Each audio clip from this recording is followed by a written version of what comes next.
please subscribe and don't forget to press the bell icon to get notified whenever we upload a new video.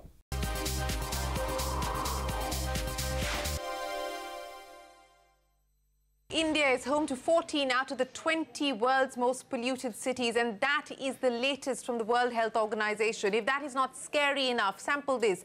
9 out of 10 people across the world breathe highly polluted air. In other words, 90% of the world's population is exposed to toxic air, but the problem in India is severe and getting worse. To discuss this and more from that abysmal report, environmentalist and Director General at the Centre for Science and Environment, Sunita Narayan. Sunita, I appreciate you joining us here on CNBC TV 18. Well, we have no good news at all to report from what the WHO has told us today in terms of our pollution rankings. But, you know, I want to pick up on the point that the WHO seems to be making. And if I look at what the head of public health is saying, she's saying India needs to follow the example of China. China has made improvements. India should follow that. And the argument she says that China used to push tough decisions, to push change, was the health argument, which is completely off the table, at least here in India. Well, you know, the fact is we have two ministries, Ministry of Health, Ministry of Environment. And as you have seen, our Minister of Environment has actually gone on record to say nobody dies of air pollution. So we do have a problem that we are not accepting the severity of the public health emergency. Should this not now be a public health emergency in India? I can only tell you, Shireen, that we are working really hard to try and find solutions and keep our head above water. But everything today seems to be a struggle. Everything we ask for, which seems it's in public interest, but it seems as if, you know, we are enemy number Sunita, one. I'm interrupting you. Give me specific instances of the demands that you've made that have been tossed out of the window. Okay. First, the whole issue of clean fuel, okay? So we have asked for pet coke to be banned, import of pet coke to be banned in India. We have asked, and that has still not happened, we have asked for SOx and NOx standards to be made so that they can be controlled on emissions and industry can be incentivized to move towards cleaner fuels like gas. It took us a whole year in the Supreme Court, where the Supreme Court literally had to badger the government to bring in the standards. Finally, the standards come in January. They don't even inform the state governments that the standards have come. There is no work being done for implementation. We ask for public transport to come. Forget that. That's not even on anybody's agenda, okay? You ask for diesel cars to be taken off the road. Huge opposition. You say advance emission standards or start retrofitting old vehicles. No response from industry. Environment Ministry goes out to try and defend the auto industry to say, no, we can't do more because there isn't any, you know, business will collapse. So, you know, I'm just finding today there is a huge, I mean, and please understand, Shireen, the biggest message out of the WHO report, the single biggest message is not just that this is a public health emergency, but that this is a story beyond Delhi, okay?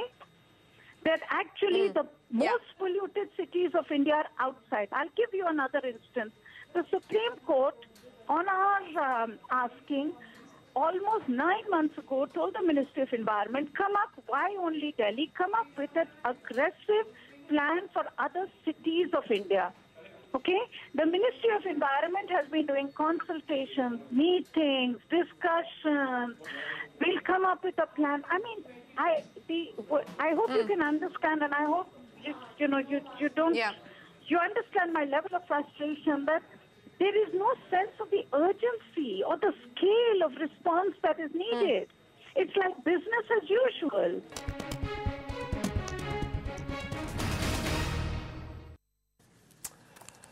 Well, indeed, a depressing report there. 14 out of the 15 most polluted cities in the world happen to be right here in India. Well, on to the latest in the Justice K.M. Joseph elevation controversy. Top 5 judges of the Supreme Court have deferred their decision on the elevation of Uttarakhand High Court Chief Justice Joseph's elevation to the Supreme Court. The government had, remember, opposed this move by the collegium and had sent back his name back to the top 5 judges. Today, the collegium that had met And a decision, however, was not taken. Why was the decision not taken? Ashmit Kumar joins in with more details. So Ashmit, give us reasons as to why the collegium decided not to take a decision today, because in these times, even a decision of not taking a decision actually becomes a big story. Take us through the details that you have. Right, so just for the benefit of our viewers, a collegium essentially consists of the 5 senior-most judges of the Apex Court, including the Chief Justice of India, who sit together and take calls on elevation to the Apex Court and appointments to higher judiciary. Now, the reason that today's collegium meeting was critical is that this was the first meeting after the government's decision to send back Justice K.M. Joseph's name, a name that had been recommended initially by the collegium for elevation to the Apex Court. Now, let's keep in mind the context here.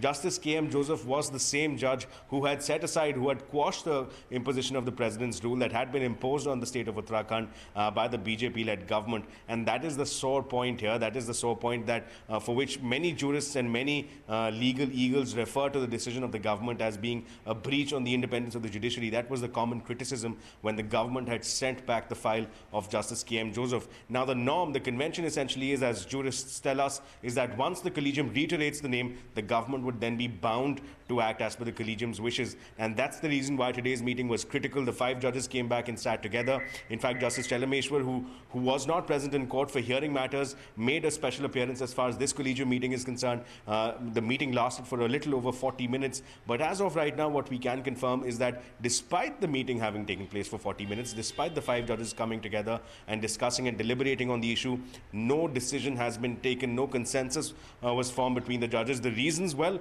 only the 5 judges are privy to that. We'll, of course, try to dig out over the days as to what those reasons are. But for now, all eyes clearly on the next collegium meeting, as that will decide the fate of whether or not Justice K.M. Joseph is recommended, once again reiterated, for elevation to the Apex Court. Back to you. All right, Ashmit, many thanks for joining in with that big story. Well, time for us to slip into another break here on India Business Hour Plus. Lots more lined up. India slips 3 spots to move out of the top 10 destinations for FDI and AT Kearney Confidence Index. A special discussion when we come back.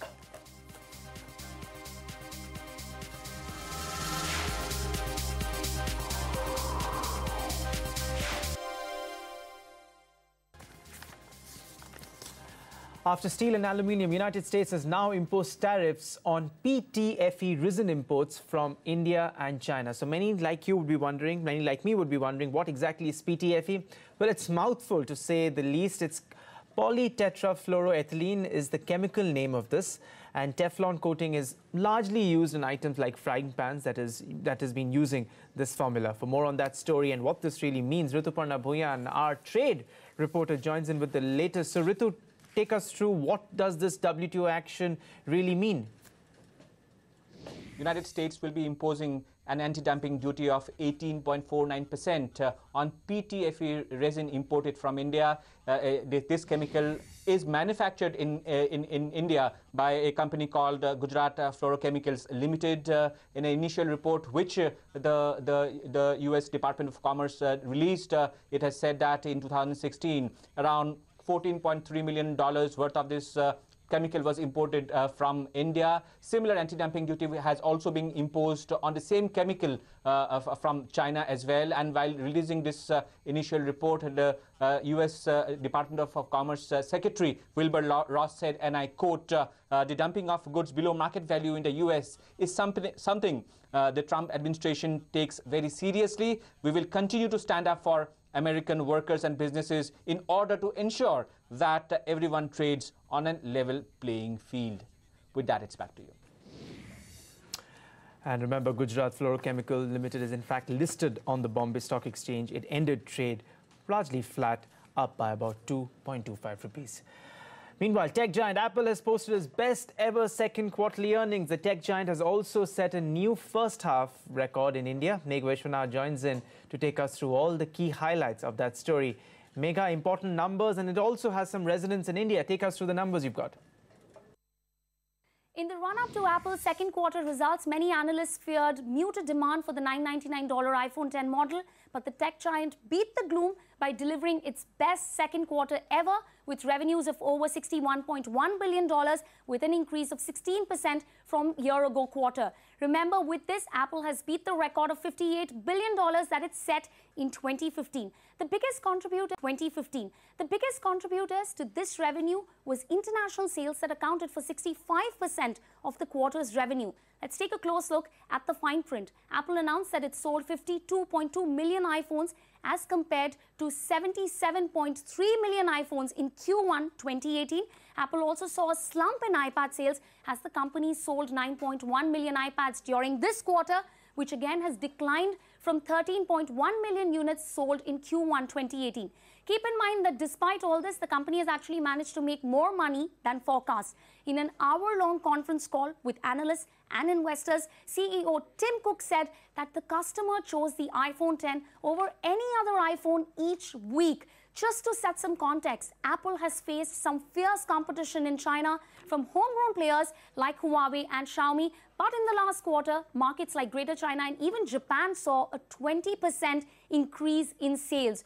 For now, however, these strong numbers have prompted Apple to announce a record-setting $100 billion plan to buy back stock from investors. That does not mean it is particularly worried about the coming quarter, but the guidance does point to a slightly muted growth trajectory.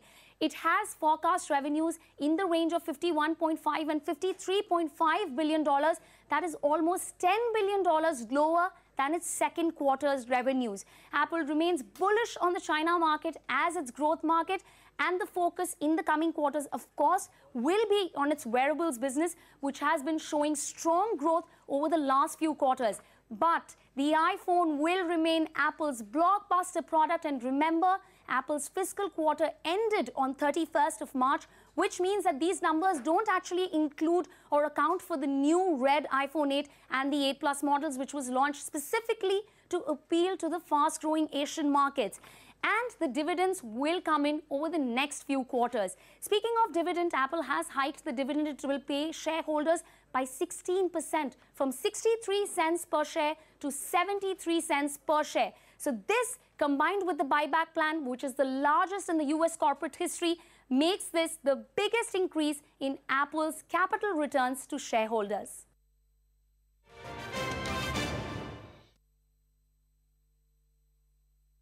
India has slipped 3 places and is now out of the top 10 most preferred destinations for foreign investment. That is according to one of the world's largest consultancy firms, A.T. Kearney, which released its Foreign Direct Investment Confidence Index today. India was ranked 8th last year on the index and is now ranked at the 11th position. It still remains the second most attractive emerging market. China is ranked at number 5.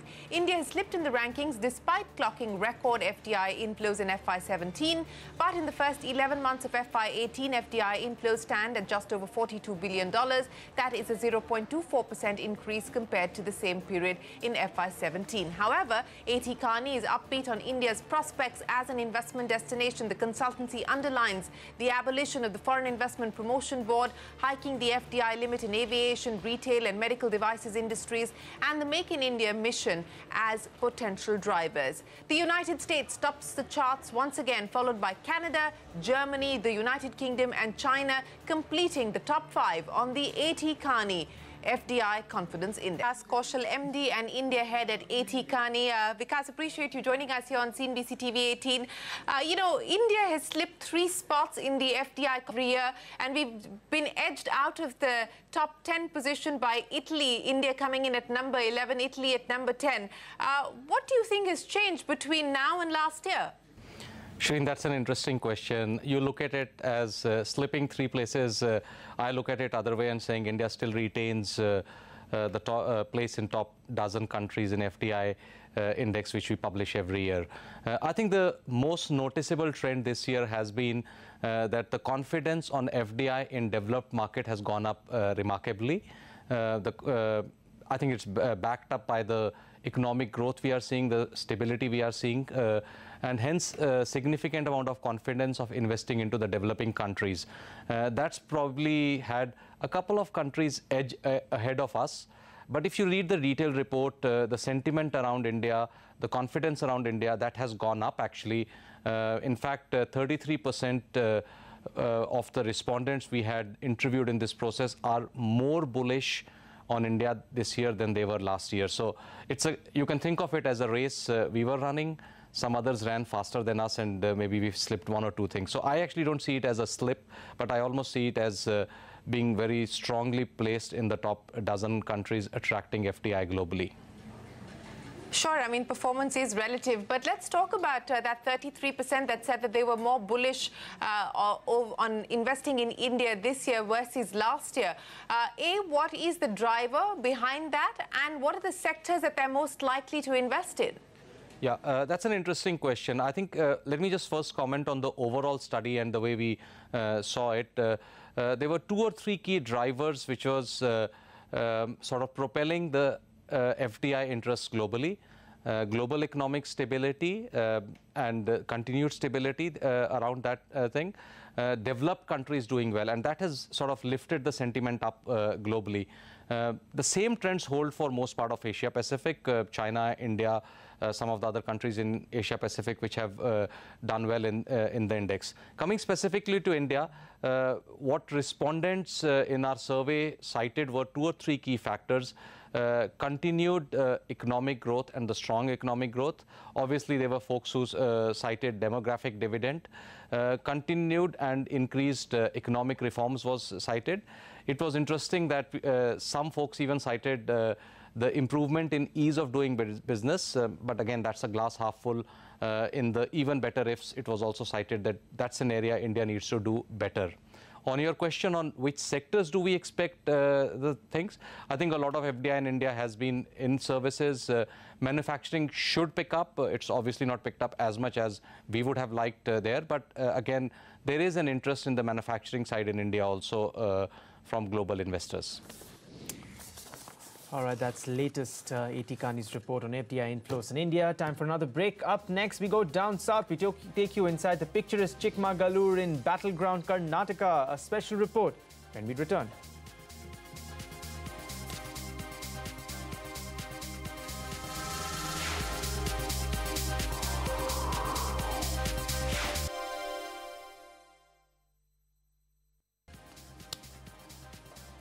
It's known to be a region sensitive to communal vibes, but this time the voters in Chikmagalur in Karnataka have something else on their minds, the development agenda. As part of our ongoing series ahead of Karnataka elections, Rukmini Rao touched base with voters in the region to take a pulse check.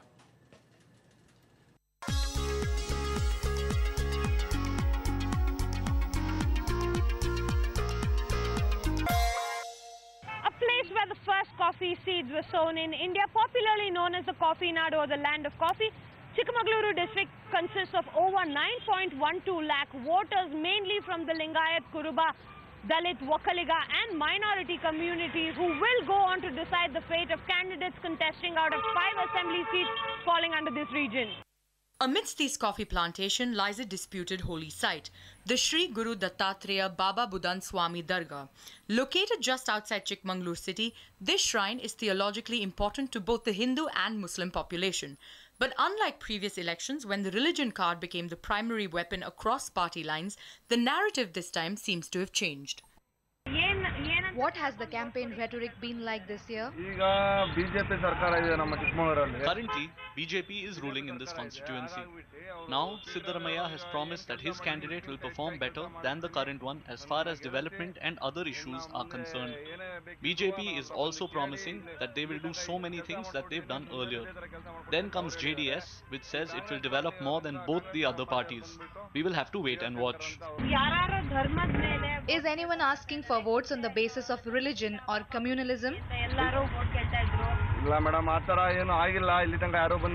No, nothing as such. No one has approached us in that way. Did anyone ask you to vote on the basis of religion? Religion used to be a talking point earlier, but this time, in Chikmagaluru, campaigners are seeking votes on development issues. The reason political parties have decided to move away from the communal narrative is simple. The 5 assembly seats in this region, that's Chikmagalur, Mudigere, Tarikere, Sringeri and Kadur, have been riddled with problems of poor infrastructure, the lack of drinking water and long delays in the establishment of a medical college. Some of these problems have been rampant for over 10 years and numerous promises have been made over the years. But now the people seem to have had enough. There are a lot of developmental issues here in Chikmagaluru. Water is the main issue here. All the politicians, they come and they promise development, but there is no development in Chikmagaluru. So we are looking for a change in this government. Let's see what happens. Local MLA had promised for a medical college in Chikmagalur. So when we went and asked what happened, so he told we had got the permission to open the medical college, but still it has not been opened. And for an engineering college also, and rest and all. The main problem is for the water. So he keeps promising for us that we'll solve the issue of the water and all. So not yet solved. Naturally, this is putting some pressure on 3-term sitting MLA C.T. Ravi, who once spearheaded the Hindu movement at Baba Budangiri. Now, as he seeks re-election from Chikmagalur, he is banking on the work he has done towards development in the region to bring in the votes. I am not fully satisfied. I have satisfied compared to other MLAs. I have done better work. Previous narrow roads was there in our city, but when I won the seat, then only widen the road and develop the road also. Almost all rural SC/ST habitats, and now it has CC road. Previously, that road, it was mud road. He is also quick to point out that Karnataka's Congress government has not delivered on its promises and in some cases has even misled the populace. No grant was given to the medical college that has been promised. 750 crore rupees BPR needs to be given for the water scheme. Even that is not given. If BJP government is in power, these both are easily possible. But I am satisfied because there is Belur, which is adjacent to our constituency. There is the Congress MLA over there. Comparatively, our constituency is much better than that constituency. While religion may not be a poll issue that's being discussed overtly, it's not completely absent either. Through campaigning, BJP top brass like Amit Shah and Narendra Modi have visited prominent temples in the region like the one at Sringeri, and so has Congress President Rahul Gandhi. With Rukmini Rao in Chikmagalur, in Mumbai, Arundhati Ramanan. All right, remember, Karnataka goes to poll on the 12th of May and it's the 15th of May. It's the day of reckoning. That's when the counting will take place. With that, we've got to wrap up this edition of India Business Hour. From all of us here, many thanks for watching. We'll be back tomorrow, same time. Good night.